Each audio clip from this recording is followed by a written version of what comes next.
Hello बच्चों, स्वागत है आप सभी लोगों का आपके अपने इस YouTube channel new life chemistry classes में। जैसा कि पिछले 2-3 दिनों से आपको वीडियो शायद मिल नहीं रहा होगा आपकी इस केमिस्ट्री फर्स्ट पेपर की, बाकी और तो सभी सब्जेक्टों के वीडियो मिल ही रहे हैं, तो कुछ हेल्थ रिलेटेड प्रॉब्लम होने की वजह से वीडियो मिल नहीं पाई। चलिए आज वीडियो को कंटिन्यू करते हुए, जैसा कि मैंने आपको बताया था पिछले वीडियो में, उत्प्रेरक में जो एक बात हुई थी उत्प्रेरक विष के बारे में और उत्प्रेरक वर्धक के बारे में, उसकी क्रियाविधि भी मैंने आपसे डिस्कस की थी शायद, और उसमें जो भी संबंधित प्रश्न थे या जो भी उससे संबंधित क्वेश्चन आपके पूछे जाते थे वो आपको बताया गया था उसमें। ठीक है, आज हम बात करने वाले हैं उत्प्रेरक में उत्प्रेरक के गुण के बारे में। शायद अगर इसमें कुछ बताया गया होगा तो ठीक है, नहीं बताया गया तो एक बार फिर से देख लीजिए आप सभी लोग। उत्प्रेरक के गुणों के बारे में हम बात करने वाले हैं, और इसमें जैसे क्वेश्चन आता है एग्जाम में अगर कि उत्प्रेरक के गुणों का उल्लेख कीजिए, तो 2-3 पॉइंट्स आपको बताने होते हैं। या फिर अगर क्वेश्चन ऐसा आ गया है कि उत्प्रेरक को प्रभावित करने वाले कारक कौन कौन से हो सकते हैं, तो भी आप इस पॉइंट को वहाँ पे मेंशन कर सकते हैं। तो आइए चेक करते हैं कौन कौन सी इसकी प्रॉपर्टीज हैं उत्प्रेरक के लिए। तो जैसे क्वेश्चन जैसा आएगा उसके बारे में हम आपसे बात करेंगे अभी। उत्प्रेरक के गुण, प्रॉपर्टीज ऑफ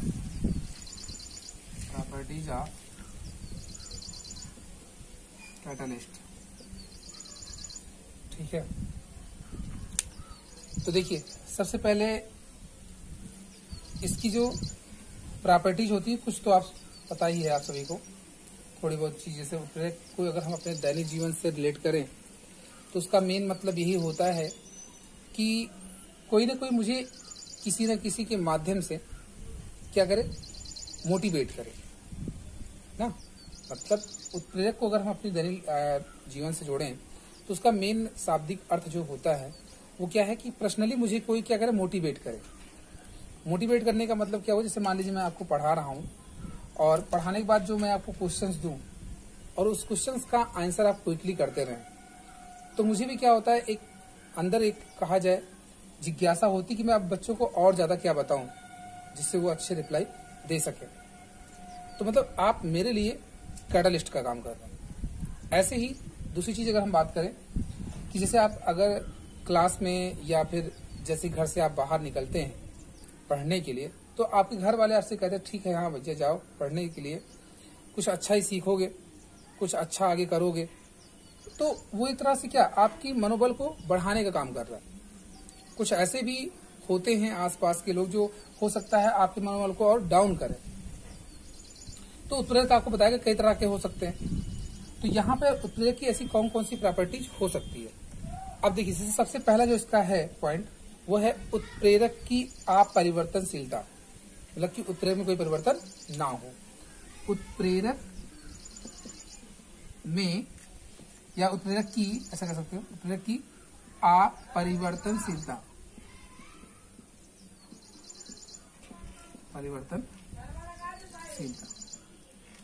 मतलब इसमें कोई भी चेंज ना हो। ठीक है, इसका मतलब क्या हुआ, जैसे कोई भी अपक्रिया आप दिखा रहे हैं ना, उस अपक्रिया के दौरान जो आपने उत्प्रेरक लिया है, प्रारंभ में जितनी मात्रा आपने ली है अंत में उतनी ही मात्रा आपको मिल जाए उस उत्प्रेरक की, तो उसका मतलब क्या हुआ, अपरिवर्तनशील, मतलब नॉट चेंज। बात समझ में आ रही है आपको क्या कह रहा हूं मैं आपसे?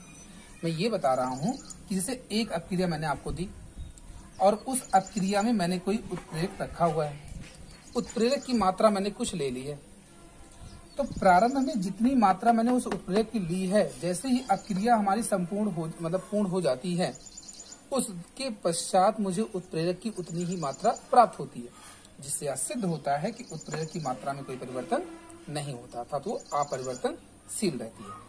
ठीक है, मतलब क्या कहा जा रहा है इसमें कि अगर प्रारंभ में जो भी आप अपक्रिया दिखा रहे हैं उसके दौरान जो उत्प्रेरक की आपने सूक्ष्म मात्रा प्रयोग में लाई हुई है, उत्प्रेरक की जो सूक्ष्म मात्रा आपने प्रयोग में लाई हुई है उसकी मात्रा में कोई भी परिवर्तन न हो, अर्थात प्रारंभ में जितनी ली थी अंत में उतना ही मिल जाए। इसका अर्थ यही है। जैसे एग्जाम्पल के रूप में जान लीजिए कि KClO3 बने दिया, पोटेशियम क्लोरेट है, और यहां पर MnO2। यहां प्रोडक्ट मेरा बना कुछ इस तरह ऐसा। तो हमने सपोज कीजिए इसका 8 ग्राम लिया हुआ था। कितना? 8 ग्राम लिया हुआ था। इसके टोटल आ जाएंगे 16 3 48 और 39, मान लो 87 हो जाएगा, और 35.5, 87 और 3 90, 90 9 3 12, 122.5 लगभग इसका है। 122.5 का हो तो समझ लो 245, नहीं 245 ग्राम माने जिसको लिया गया था, और ये था आपका 8 ग्राम। तो जब आपने रिजल्ट देखा लास्ट में, तो ये जो उत्पाद बने आपको फिर से ये 8 ग्राम मिल ही गया। इससे स्पष्ट होता है कि प्रारंभ में हमने इसकी जितनी मात्रा ली हुई थी, हमें अंत में उतनी ही मिल गई, जिससे यह स्पष्ट हुआ कि उत्प्रेरक क्या होता है? अपरिवर्तनशील होता है, और उत्प्रेरक की मात्रा में कोई परिवर्तन नहीं होता है। ठीक है ना? ये फर्स्ट पॉइंट है आपके पास। दिक्कत होगी बताइएगा फिर से। अब होती है उत्प्रेरक की सूक्ष्म मात्रा। उत्प्रेरक की सूक्ष्म मात्रा मतलब स्मॉल अमाउंट ऑफ कैटलिस्ट। देखो स्मॉल अमाउंट में क्या होता है कि जैसे इसके कहने का मतलब ये नहीं है कि अगर आपने इसको 300 ग्राम लिया है तो ये भी 300 ग्राम या 150 ग्राम या 75 ग्राम ऐसा हो। इसकी तनिक मात्रा भी क्या कर सकती है? अपक्रिया को प्रभावित कर सकती है। यानी कि उत्प्रेरक की सूक्ष्म मात्रा जो होती है वो अपक्रिया की गति को प्रभावित कर सकती है। ठीक है, जैसे अगर हम बात करें कि प्लेटिनम धातु की 1 ग्राम, ठीक है ना, 1 ग्राम को ले लीजिए, प्लेटिनम धातु की कोलाइडी विलयन को 1 ग्राम ले लीजिए, तो उसके द्वारा आप लगभग 10⁸ लीटर H2O2 का विघटन करवा सकते हैं, है ना। 1 ग्राम प्लेटिनम के द्वारा आप 1 ग्राम प्लेटिनम कोलाइड विलयन के द्वारा आप 10⁸ लीटर, समझ रहे हैं बहुत ज्यादा होता है, लीटर H2O2 का विघटन आसानी से करवा सकते हैं। इस तरह से आप अगर और भी ले सकते हैं, मान लीजिए जैसे कि कॉपर की मात्रा हो जाए 6.4 × 10⁻⁻8 ग्राम, बहुत ही सूक्ष्म है ये। अगर आप इसे इसके द्वारा 1 लीटर सोडियम सल्फाइड को आसानी से मिक्स कर सकते हैं, उसका विलयन फॉर्म कर सकते हैं, या उसकी अपक्रिया को संपूर्ण कर सकते हैं इतने ग्राम से। 1 लीटर सोडियम सल्फाइड को आप इतने ग्राम कॉपर से आसानी से उसे मैन्युफैक्चर कर सकते हैं। ठीक है, तो मतलब यहाँ ये दिखाया जा रहा है कि उत्प्रेरक की सूक्ष्म मात्रा में भी अपक्रिया संपन्न हो जाती है, अर्थात उसकी गति जो होती है वो प्रभावित हो सकती है। ठीक है ना। फिर अब आपका आता है आगे इसके अंतर्गत, जैसे आप इसमें कह सकते हैं, हाँ, उत्प्रेरक जो होता है वो किसी भी अपक्रिया को प्रारंभ नहीं करता है। ठीक है, मतलब आप समझिए कि उत्प्रेरक की जो यहाँ पे बात की जा रही है कि उत्प्रेरक किसी रासायनिक अभिक्रिया को प्रारंभ नहीं करता है। इसका मतलब ये हुआ कि उत्प्रेरक की अनुपस्थिति में भी अपक्रिया संपन्न होती है। इसका मतलब आपसे बताया जाए कि उत्प्रेरक की उपस्थिति में अपक्रिया तो संपन्न होती है, केवल उसकी गति ज्यादा हो जाती है, उसकी गति परिवर्तित हो जाती है। लेकिन अगर उत्प्रेरक नहीं रखते हैं तब भी अपक्रिया संपन्न होगी, ठीक है। अब इस पे जो होता है अगला जो आप इसमें शो कर सकते हैं उत्प्रेरक की सक्रियता को लेकर के। किसे? उत्प्रेरक की सक्रियता, एक्टिविटी ऑफ कैटालिस्ट, सक्रियता, ये थर्ड पॉइंट आपका, उत्प्रेरक की सक्रियता। तो देखिए क्या होता है, जैसे उत्प्रेरक जो होता है वो किसी भी पदार्थ की जो सतह का क्षेत्रफल होता है उसके ऊपर निर्भर करता है। किसके? सतह के क्षेत्रफल के ऊपर। तो क्या बताया जाता है इसमें कि अगर उसकी सतह का क्षेत्रफल क्या है? अधिक है, तो भाई उस पर उत्प्रेरक अधिक जाके अधिशोषित होगा, उसकी गति अधिक होगी। यानी कि जितना ज्यादा उसका पृष्ठीय क्षेत्रफल होगा उत्प्रेरक की सक्रियता उतनी ही अधिक होगी। ठीक, सबसे बात है क्या कि उत्प्रेरक की जो सक्रियता होती है वो किसके ऊपर निर्भर करती है? उस पृष्ठ के, मतलब कि उत्प्रेरक की सक्रियता जो होगी उसके पृष्ठ के क्षेत्रफल पर निर्भर करती है। इसलिए आपने सुना भी होगा कि जो कोयले का टुकड़ा होता है उसकी अपेक्षा उसका चूर्ण अधिक तेजी से जलता है। या फिर आप दूसरा एग्जाम्पल ले लीजिए लकड़ी का जो बुरादा है वो लकड़ी की अपेक्षा काफी तेजी से जलता है। तो यहाँ भी वही पृष्ठीय क्षेत्रफल का ही है और वहां उत्प्रेरक की सक्रियता भी उसी के ऊपर डिपेंड करती है। ठीक है, तो आपको ये समझ में आया पहले उत्प्रेरक की अपरिवर्तनशीलता, उत्प्रेरक की सूक्ष्म मात्रा और उत्प्रेरक की सक्रियता। अब देखना यहाँ पे है अगला, वो है साम्य अवस्था पर, साम्य अवस्था पर प्रभाव। ठीक है, इफेक्ट ऑफ इक्विलिब्रियम। तो देखिए साम्य अवस्था पर क्या होता है, उत्प्रेरक का साम्य अवस्था पर कोई भी प्रभाव नहीं पड़ता है। उत्प्रेरक का साम्य अवस्था पर कोई भी प्रभाव नहीं पड़ता है। क्यों नहीं पड़ता है? क्योंकि उत्प्रेरक साम्य अवस्था का मतलब ये होता है कि दोनों तरफ उसकी गति एक समान हो। दोनों तरफ उसकी गति क्या हो? एक समान हो। मतलब क्या कि जैसे अगर ए से पी कोई प्रोडक्ट हमारा बन रहा है, ए से पी कोई प्रोडक्ट हमारा बन रहा है, तो जितने वेग से ए कन्वर्ट होगा पी में, उतने ही वेग से पी कन्वर्ट होगा ए में। तो इसका मतलब क्या हुआ कि यहाँ पर जो कैटालिस्ट का वर्क होगा वो दोनों तरफ सेम होगा। इससे निष्कर्ष ये निकला कि साम्य अवस्था पर उत्प्रेरक का कोई भी प्रभाव नहीं पड़ता है। ठीक है ना, साम्य अवस्था पर उत्प्रेरक का कोई भी प्रभाव नहीं पड़ता है। अब एक होता है अगला, वो है विशेष गुण या विशिष्टता कहते हैं इसको, विशिष्टता, स्पेसिफिसिटी बोल सकते हैं यहाँ पर। तो देखिए जो विशिष्टता का मतलब क्या हुआ कि एक जो निश्चित उत्प्रेरक होता है वो किसी विशेष अभिक्रिया के लिए ही प्रयोग किया जाता है। मतलब हम कह सकते हैं कि प्रत्येक अभिक्रिया के लिए एक विशिष्ट उत्प्रेरक की आवश्यकता होती है। एक उत्प्रेरक एक विशिष्ट अभिक्रिया को ही उत्प्रेरित कर सकता है, सभी अभिक्रियाओं को नहीं। मतलब कि अगर हम एक ही उत्प्रेरक यहाँ जान रहे हैं MnO2, इसी द्वारा हम इसको भी संपन्न कर दें या किसी दूसरी अभिक्रिया को संपन्न कर दें, तो ऐसी पॉसिबिलिटी नहीं होती है। ठीक, एक ये हो गया। अब इसके बाद अगर आप इसमें एक चाहते हैं तो एक 5 बहुत हैं भाई, तभी एक और आप जानते रहिएगा यहाँ पे ताप का। ताप पर इसका क्या प्रभाव पड़ता है, ताप का प्रभाव, इफेक्ट ऑफ टेम्परेचर। ठीक है, एक्स्ट्रा पॉइंट में जानते रहिएगा इसको कि जो उत्प्रेरक की सक्रियता होती है वो एक निश्चित ताप पर होती है। उत्प्रेरक की सर्वाधिक सक्रियता जो होती है वो एक निश्चित ताप पर होती है और यह ताप उस उत्प्रेरक के लिए अनुकूलतम ताप कहलाता है। किस पर? जैसे जो भी पदार्थ आपका है, उत्प्रेरक की जो सर्वाधिक सक्रियता होती है वो एक निश्चित ताप पर होती है। अगर हम उसके ताप में परिवर्तन करते हैं तो उत्प्रेरक की सक्रियता भी वहां पर परिवर्तित हो सकती है। तो जिस निश्चित ताप पर उस पदार्थ की सक्रियता, उस उत्प्रेरक की सक्रियता जितनी अधिक होती है उसे ही उसका अनुकूलतम ताप कहा जाता है। कौन सा? अनुकूलतम ताप कहा जाता है। ठीक है, समझ में आ रही बात यहाँ तक? अब देखिए इसमें जो होता है, इसके उत्प्रेरक की इतनी प्रॉपर्टी आप मेंशन करेंगे।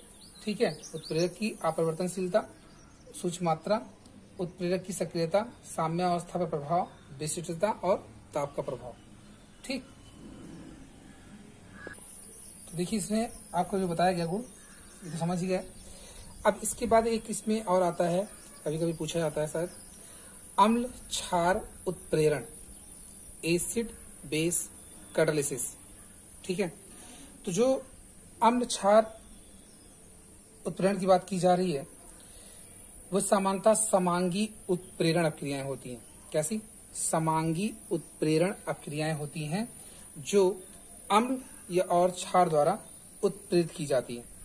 मतलब क्या कहा जा रहा है कि हम इसको कह सकते हैं, ऐसे एक्सप्लेन कर सकते हैं कि वे समांगी उत्प्रेरण अभिक्रियाएं जो अम्लों या क्षारों के द्वारा उत्प्रेरित होती हैं। वे समांगी उत्प्रेरण अभिक्रियाएं जो अम्लों या क्षारों के द्वारा उत्प्रेरित होती हैं, अम्ल क्षार उत्प्रेरण अभिक्रिया कहलाती हैं। जैसे अगर वो अम्ल क्षार द्वारा उत्प्रेरित अभिक्रिया जो होती है आपकी, उसमें अम्ल के आयन ना, जैसे अम्ल जो आपका दिया जाता है, जैसे HCl हो गया, CH3COOH हो गया, ऐसे कोई भी अम्ल आते हैं, तो उनके द्वारा जो मुक्त होता है प्रोटॉन, ठीक, वह अभिकारक के साथ अपक्रिया करके एक माध्यमिक उत्पाद बनाता है। और वो माध्यमिक उत्पाद जब होता है माध्यमिक उत्पाद जो रहता है आपका, वो उस क्षार को प्रोटॉन दे करके उत्पाद बना लेता है। ठीक है ना। तो मतलब यहाँ पर एक तरह से कह सकते हैं, जो अम्ल क्षार अपक्रियाएं होती हैं, ये ऑक्सीकरण अपचयन अपक्रियाओं की तरह ही होती हैं और वह एक दूसरे के पूरक कहलाते हैं। ठीक है। तो पहले आप समझ पाए यहाँ पे क्या कि अम्ल क्षार उत्प्रेरण किसे कहते हैं। तो आपने कहा कि वे समांगी उत्प्रेरण अपक्रियाएं जिनमें अम्लों या क्षारों के द्वारा उत्प्रेरित होती हैं, तो उसे आप अम्ल क्षार उत्प्रेरण अपक्रिया कहते हैं। अम्ल क्षार जो उत्प्रेरित अपक्रिया में आपकी अम्ल के आयनन से या अम्ल के विखंडन से जो प्रोटॉन मुक्त होता है, वह क्षार को देकर नया उत्पाद बनाता है। ठीक है। तो अब जैसे एक एग्जाम्पल आप देख लीजिए, सबसे प्रमुख एग्जाम्पल इसका माना जाता है, एस्टीकरण अपक्रिया के अंतर्गत भी आप इसको रख सकते हैं।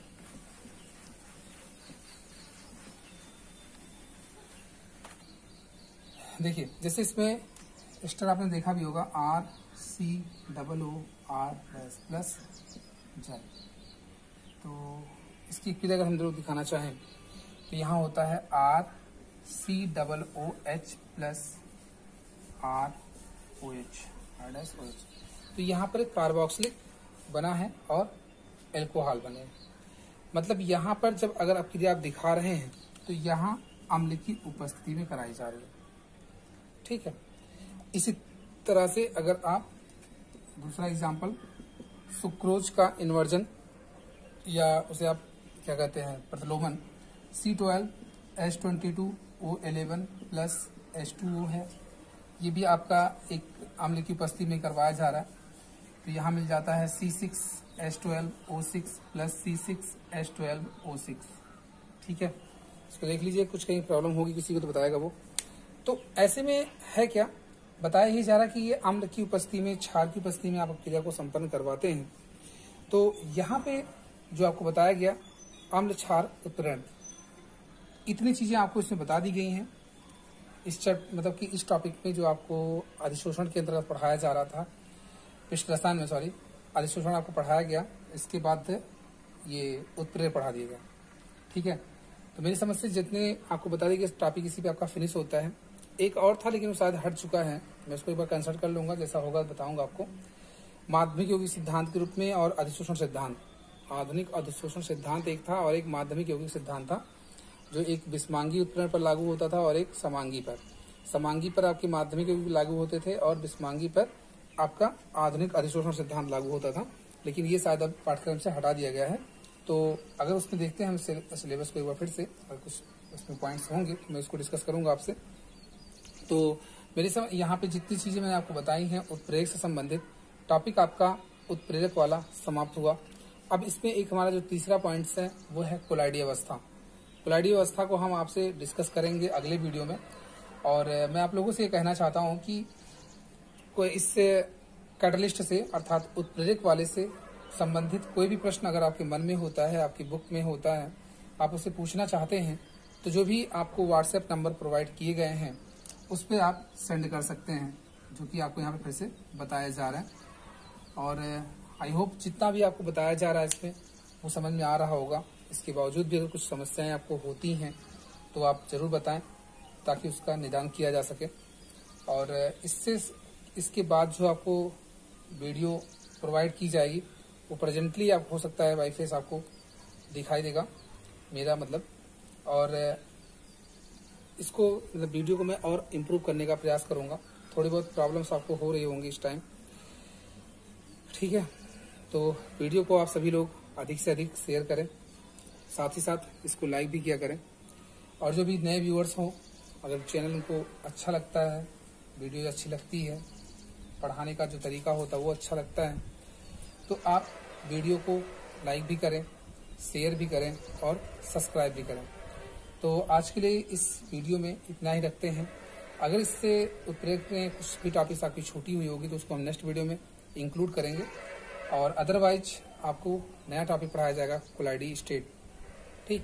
तो मिलते हैं आप सभी से अगले वीडियो में, तब तक के लिए नमस्कार।